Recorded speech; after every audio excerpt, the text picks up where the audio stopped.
collectively around 200 yards offense allowed, not a whole lot.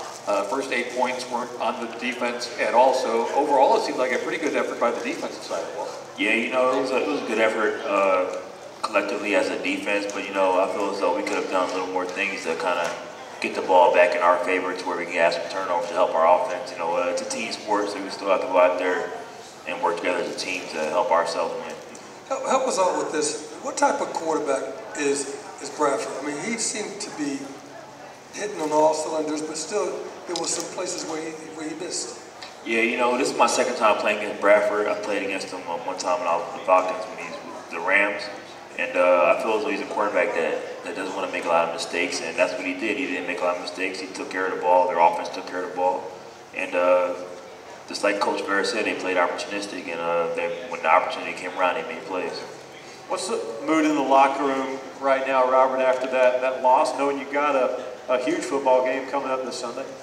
You know, it hurts, man, you know, because the first, I didn't fall asleep early last night just thinking about things I could have done individually to help our team win. And, you know, you just think about it all night and you come in and watch the film, and it's not always as bad as you think it is and not always good as you think it is.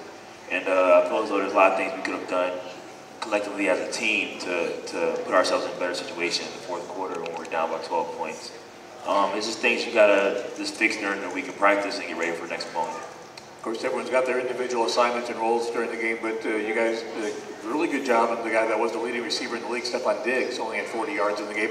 But Kyle Rudolph, their tight end, he got open 7 times to catch. Not really big passes, but really key moments when he was able to get open. Yeah, there was just sometimes there was little parts in our defense where he kind of snuck open and found some open areas in our zones and sometimes in our mans to get open and catch the ball. You know, he's a great tight end, and he went out there and made some big catches for him. So, how has your role changed? I mean, we've seen you playing the right corner. We've seen you drop down at the nickel.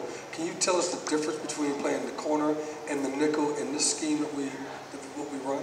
Well, being the nickel in our defense, you know, you have to be a little more involved in the run game, which I really don't mind. You know, I don't mind being in the box and being physical with the offensive linemen, the fullbacks and running backs in the backfield.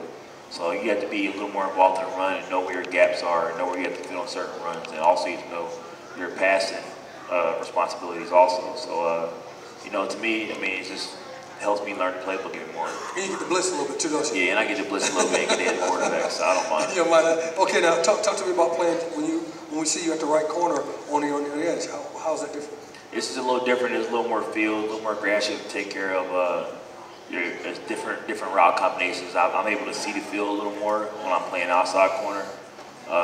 So that when I'm playing nickel, you have to be able to take care of all 53 yards. I feel as though as a corner, you're out, handle your half of the field, you know, almost. But you know, you get a little more vision outside when you're at corner. Eugene's always telling us about his IQ and how intelligently he studied the game when he played corner and what an academic game it is. Do you find that to be true also, Robert? And yeah. Your intelligence, your ability to reason helps you do your job? Yeah, I do. You know, I feel as though my career really changed my first year with the Falcons when I was with Santi Samuels, and just picking his brain a lot and learning not only my opponent who I'm going against, but route combinations, because there's no magic in the NFL anymore. Everybody runs similar offenses. I mean, it's really a chess match when you're out there on Sundays. And as you play more years in the NFL, you start seeing different route combinations and why things are set up certain ways.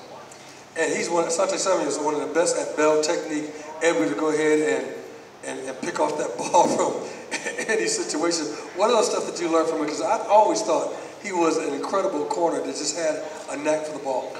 He's overall just a smart player. He understood the game. He understood when he could take risk. And there are times that he may have taken risks when he wasn't supposed to, but there more often times he's taken risk because he knew what was coming. We got to go to break. I just have to say, because we kid around a lot on the show, I don't want anybody to think that Eugene's got the big ego, the big head. He's got the gift of humility, but it's just a fact that he was able to think the game as well as being a thumper there at free safety. Do you guys know who Eugene? Are y'all aware of his career in the locker room? Yeah, we're aware. When Eugene walks by, y'all are whispering, saying, "Man, there he goes." you know, fellow DBs that play the game. So yeah, that's DBs in the house. You know what time it is. DB. Well, when the Panthers win, just the two of you, there's no other DBs here. I know. It's a DB thing. ESDB, extra sensitive defensive Like you're back. looking for others and there are none. When the Panthers win, you win. The Monday after Panther victories, you get a dozen original glazed donuts for just $4.99 That's not tonight. at Krispy Kreme. More of Robert McClain next. This is Panther Talk from Bank of America.